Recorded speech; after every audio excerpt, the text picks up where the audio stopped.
সারা বাংলাদেশের এই 15 বছর 7 মাস এই ফ্যাসিস্ট হাসিনা সরকারকে টিকিয়ে রাখার জন্যে সারা বাংলাদেশের ন্যায় এই রাজবাড়িতে রাজনৈতিক প্রতিহিংসা পরায়ণ হয়ে রাজনৈতিক উদ্দেশ্যে নিপীড়নমূলক গায়েবী যে সমস্ত অসত্য মামলা এই রাজবাড়িতে তদন্তাধীন আছে, সেই সমস্ত মামলায় অতি সত্বর যেন তদন্ত আনতে এফআরটি দেওয়া হয়। সেই জন্যে আমরা রাজবাড়ির সম্মানিত পুলিশ সুপার মহোদয়ের সঙ্গে আজকে আমরা সাক্ষাৎ করেছি।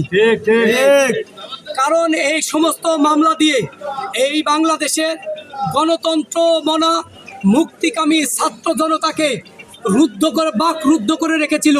কিন্তু আপনারা জানেন যে বৈষম্য বিরোধী ছাত্র আন্দোলনের ব্যানারে ছাত্র জনতার 36 দিনের লাগাতার আন্দোলনের মধ্য দিয়ে আবু সাইদ মুগ্ধর মতো শত শত ছাত্রের জীবনের বিনিময়ে এই বাংলাদেশ দ্বিতীয় স্বাধীনতা অর্জন করে। এই স্বাধীন দেশে এই ফ্যাসিস্ট হাসিনার কোনো মামলা মোকদ্দমা থাকবে না। এই বাংলাদেশে এই ফ্যাসিস্ট হাসিনার সরকারকে ফিরিয়ে আনার জন্য যারা আবার পুনরায় ষড়যন্ত্র করছে, তাদের প্রতি একটা মেসেজ দেওয়ার জন্য আজকে আমরা এই এসপি অফিস ঘেরাও করেছিলাম।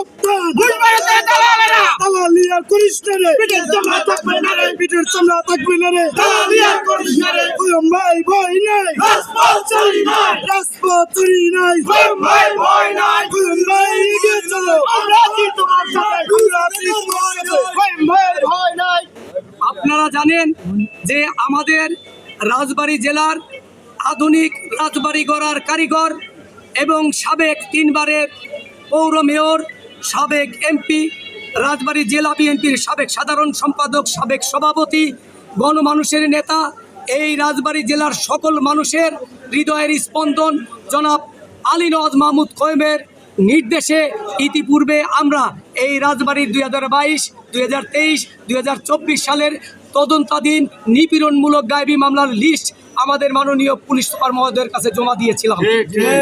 কিন্তু তিনি অজ্ঞাত সেই অদৃশ্য শক্তির কারণে তিনি এখনো আমাদের এই সমস্ত নিপীড়নমূলক গায়েবী মামলার এফআরটি দেন নাই।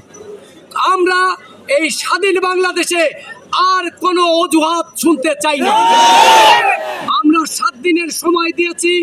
যদি তিনি এই 7 দিনের মধ্যে আমাদের এই রাজবাড়িতে তদন্তাধীন 2022, 2023, 2024 সালের 5টি থানার সকল নিপীড়নমূলক গায়েবী মামলা প্রত্যাহার না করেন, তাহলে আমরা এই এসপি অফিস ঘেরাও সহ লাগাতার কর্মসূচি দিতে বাধ্য হব।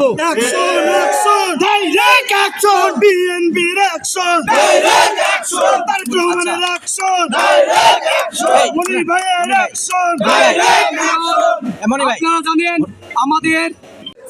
আমাদের রাজবাড়ির সম্মানিত পুলিশ সুপার মহোদয় তিনি তার ঊর্ধ্বতন কর্মকর্তাদের সঙ্গে আলাপ আলোচনা করে 7 দিনের মধ্যে এই নিপীড়নমূলক প্রতিহিংসা পরায়ণ ফ্যাসিস্ট হাসিনাকে টিকিয়ে রাখার জন্য যে সমস্ত গায়েবী মামলা এই রাজবাড়িতে দেওয়া হয়েছে 5টি থানায়, এই সকল মামলার তিনি এফআরটি দেওয়ার জন্য ব্যবস্থা করবেন।